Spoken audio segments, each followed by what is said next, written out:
Cinema వాళ్ళు ఈ మామిడాకులు కానీ లేకపోతే ఇంకా మామిడాకులు 2 కానీ లేకపోతే ఇంకా అందరి బంధువు అయ్యా తర్వాత పెళ్లివారం అండి ఇలాంటివి ఏమైనా చూసినప్పుడు ఎవరైనా సినిమా వాళ్ళు ఎవరైనా మీకు కాల్ చేసి లేకపోతే ఎక్కడైనా కలిసినప్పుడు ఏంటంటే ఎవరితో ఎవరు అలా మీకు కాల్ చేసి చాలా పెద్ద వాళ్ళు ఫోన్ చేశారు. ఎవరు? మారుతి గారు పిలిపించారు నన్ను. వాళ్ళ వైఫ్ వాళ్ళ ఫ్యామిలీ అంతా చూస్తారు. సాహో డైరెక్టర్ సుజిత్ ఇప్పుడు ఓజీ తీస్తున్నారు. ఆయన పిలిచి నా వైఫ్ నీ ఫ్యాన్ ప్రసాద్ ఓజీకి రాస్తాను అడిగారు. తర్వాత నాగవంశీ గారు సితారా ప్రొడ్యూసర్ నాగవంశీ గారు. ఇప్పుడు సందీప్ అని దిల్లాజ్ గారు దాంట్లో డైరెక్టర్ ఆయన ఫోన్ చేసి ఆయన క్యారెక్టర్ ఫుల్ అని చెప్పారు. చాలా చాలా పెద్ద పెద్ద వాళ్ళు చేశారు. సుదర్శన్ నెల్లూరు సుదర్శన్ మెసేజ్ పెట్టారు నాకు, బాగుంది మీ వీడియోస్ చూస్తున్నాను. అలా యూట్యూబ్ నుంచే సక్సెస్ అయ్యాడు. అలా చాలా మంది ఫోన్ చేశారు, పెద్ద పెద్ద ఫోన్ కాల్స్ వచ్చి. సో అంటే కష్టాలు అనేవి ఉంటాయి, సుఖాలు ఉంటాయి అన్నారు కదా ఇందాకలా. అంటే మీరు మర్చిపోలేని అనుభవం ఏదైనా ఇండస్ట్రీకి వచ్చిన తర్వాత మర్చిపోలేంది, అది హంటింగ్ కావచ్చు లేకపోతే ఒక మెమరబుల్ ఒక పాజిటివ్ సైడ్ కావచ్చు, ఏదైనా ఉందా అండి? అయ్యో బాబు ఉందండి. గీత అనే ఒక సినిమాకి ఆ ప్రొడక్షన్ బాయ్ కూర్చొని తింటా ఉంటే తోసాడు అంతే. చాలా దారుణం వస్తుంది. అంటే కాదు, గీత అనే సినిమాకి యాక్టర్ గా వెళ్ళారా మీరు? యాక్టర్ గా వెళ్ళినప్పుడు బేసిక్ గా యాక్టర్స్ అందరూ కూర్చొని తింటారు కదా. అవును, ఓకే. లంచ్ బ్రేక్ లో తింటా ఉంటే నాకు డైరెక్టర్ తెలుసు విశ్వ గారు అని. కూర్చొని తింటా ఉంటే నాది కొంచెం అదే లుంగి కబ్బని ఎంత ఉంటాం, కొంచెం మసి మసిగా ఉంటుంది, తాగుబోతారు. వాడు చాలా బూతులు అమ్మ తిడుతూ మెడపట్టుకుని లేపి నువ్వు అక్కడ కూర్చోలో తెలియదేంట్రా అని లేపి తోస్తాడు. చాలా రూట్ బిహేవియర్. ప్లేట్ పట్టుకుని పడిపోయాను. నేను జూనియర్ ఆర్టిస్ట్ అనుకున్నాను.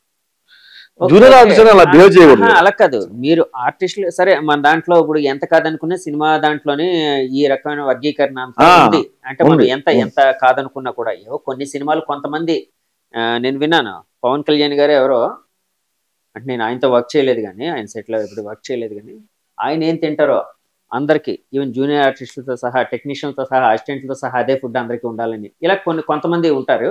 కానీ ఇప్పుడు ఎవరు ఏ డైరెక్టర్ కానీ ఏ ప్రొడ్యూసర్ కానీ అవతల వాళ్ళని అవమానించమని అనరు, కానీ వీళ్ళు మధ్యలో ఉండేవాళ్ళు కొన్నిసార్లు అలా ప్రవర్తిస్తూ ఉంటారు. ప్రొడక్షన్ వాళ్ళకి కూడా సెన్స్ ఉంటుంది కానీ అబ్బాయి కొత్త ఉంటాడు ఆ టైంలో. అలా మీరు మామూలుగా ఆర్టిస్టులతో కలిసి కూర్చొని తింటున్నారా? నాకు తెలిసిన వాళ్ళు మ్యానేజర్. ఓకే, అక్కడ నువ్వు జూనియర్ ఆర్టిస్ట్ కాబట్టి ఇక్కడ తినకూడదు అన్నట్టు తోస్తాడు. తోస్తే పడిపోయాను. నేను పడిపోయిన తర్వాత వాడు అనుకో నా గెటప్ చూసి అనుకున్నాడు. ఓకే, నేను వెళ్ళి జూనియర్ ఆర్టిస్ట్ లైన్ నిలబడి వాళ్ళు చాలా ఏదో ఇచ్చారు. తిన్న తర్వాత ఇది ఉదయం జరిగింది. మధ్యాహ్నం టైంకి ఆ డే అంతా షూట్ నా మీదే ఉండే. మధ్యాహ్నం టైంకి డైలాగ్స్ నా మీదే ఉండే. చాలా స్పీడ్ చెప్పేసాం. డైరెక్టర్ చాలా ఇంప్రెస్ అయ్యాడు. ఇంప్రెస్ అయిన తర్వాత మధ్యాహ్నం భోజనానికి కూర్చున్నప్పుడు ఎందుకు మళ్ళీ తోసేస్తాడేమో అని చెప్పి ప్లేట్ పట్టుకుని జూనియర్ ఆర్టిస్ట్ లైన్ లోకి వెళ్ళిపోయా. వచ్చేలా పట్టుకున్నాడు. మళ్ళీ భయం భయం వేసింది. మళ్ళీ తోసేస్తాడు బాబు. సారీ సార్ మీరు పెద్ద ఆర్టిస్ట్ అని తెలియదు అన్నాడు. పెద్ద ఆర్టిస్టా? ఓ డైలాగ్ చెప్పిన ఆర్టిస్టా? ఓకే అంటే మీ గెటప్ చూసి ఎవడో అనుకున్నా సార్. ముష్టోళ్ళే కనిపించాను నేను అంటాడు. కొంచెం తీసుకెళ్లి కూతురు పెట్టి చికెన్ అది వేసి బాగా పెట్టాడు భోజనం. చాలా పెయిన్ఫుల్ మూమెంట్. తోసేయడం అనేది కరెక్ట్ కాదు కదండి. ఎవరైనా అన్నం తినేటప్పుడు అసలు ఇంకోటి క్యాస్ట్ కూడా చాలా మంది చూసారు సార్. క్యాస్ట్ అనేది మీరు ఎదుర్కొన్నారా? అంటే క్యాస్ట్ అని కాదు, మన రెడ్డు నాయుడు ఇది కాదు మనం ఈ బ్యాచ్. అయితే సర్లే ఒక సినిమా ఆల్మోస్ట్ ఫైనల్ అయిపోయిన తర్వాత ఆయన బయటకు వచ్చి ఓకే నాయుడు గారు చౌదరి గారు కాదండి కలుద్దాం సార్ రేపు అడ్వాన్స్ తీసుకుంటూ వచ్చాను. నెక్స్ట్ డే నుంచి కాల్. ఫస్ట్ డైరెక్షన్ ట్రయల్స్ లో చాలా పెద్ద ప్రొడక్షన్, అది చాలా పెద్ద ప్రొడక్షన్. ఓకే రెడ్డి గారు, ఓకే నాయుడు గారు, ఓకే చౌదరి గారు, ఓకే వరమ గారు అన్నాడు. నాలుగు మనం కాదని చెప్పగానే వస్తే సార్ అన్నాడు. వెళ్ళిపోమన్నాడు. రీకాల్ లేదు. అప్పుడు అర్థమైంది నాకు, ఓహో ఇక్కడ ఉంది. చదువుకోలేదు ఇంకా. లక్కీగా పెద్ద పెద్ద ప్రొడ్యూసర్. ఇది ఎంతకాలం క్రితం అండి? 6 years.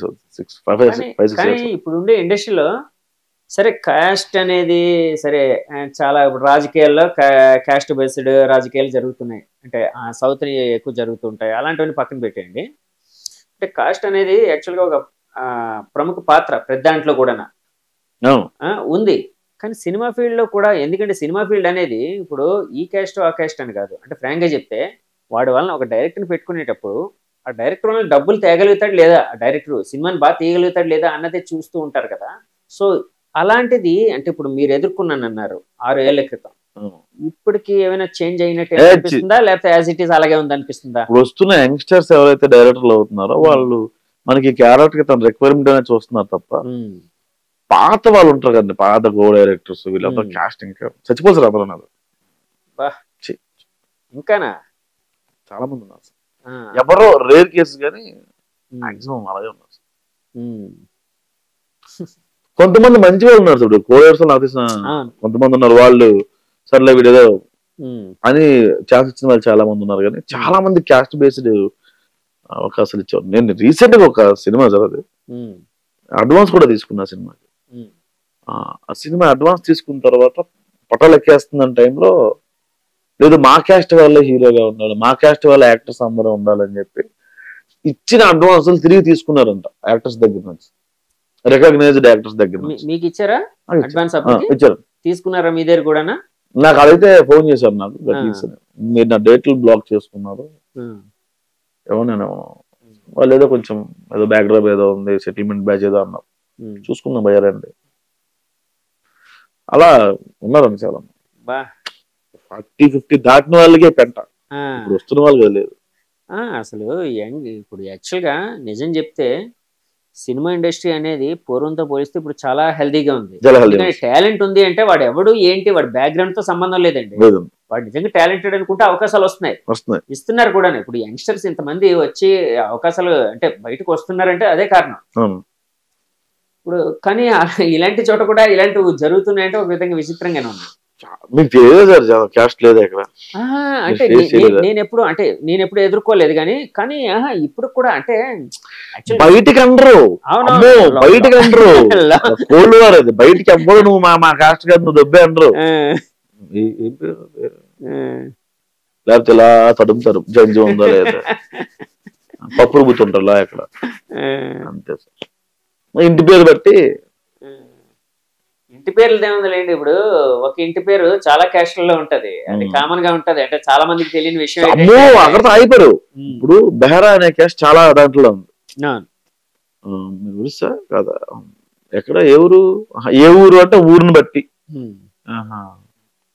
నాన్నగారు ఏం చేస్తుంటారు అట్లా, అక్కడ పుట్టి పూర్వతలను చేస్తారు. అవసరం నాన్న బయోపిక్ తీస్తున్నావా,